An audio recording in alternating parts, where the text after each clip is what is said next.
Mbaniriza ku channel yange. Leero ngenda kubeera nga nkola breakfast smoothies nga nkozesa ingredients ntono. Tugenda kubeera nga tukola esooka eya banana, ngeno tugenda kubeera tukozesa amenvu, yogati n'amata n'omubisi.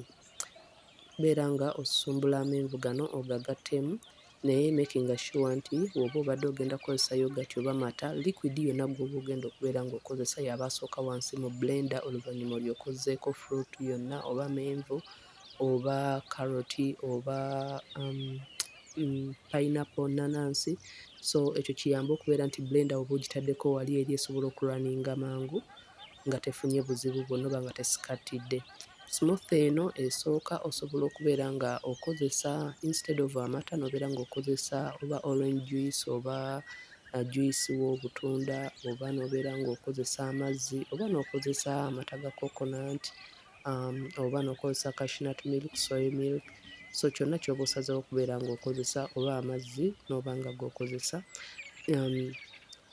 Yogurt agenda kubeera nga makinga smoothie eno okubeera creamy and rich, ebeere ng'era ewooma. Then n'amenvu gennyini bw'oba tokozesezza mubisi gwa njuki osobola okubeera ng'okozesaawo entende oba n'entende n'obeera ng'ozireka nti sweetness egenda okubeera ng'eva mu menvu gano egenda kubeera ng'emala ne mu mata ne mu yogurt emalira ddala bulungi nga tokozesezza mubisi gwa njuki.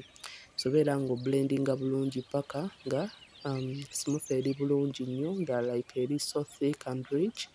Then tubeere nga tumovinga on to preparing smoothie ey'okubiri, ng'eno just addingako bu addings peanut butter, ekipooli kino nabalaga video batya bw'oyinza okubeera ng'okola ekipooli ewaka n'ogattako cocoa powder ne cinnamon. Ku cocoa powder osobola okubeera ng'oyongerako oba n'ogattamu ne chocolate oba obadde omuyina ewaka such that eviirayo ddala ng'eri so rich bulungi nga ne colour eri so dark bulungi.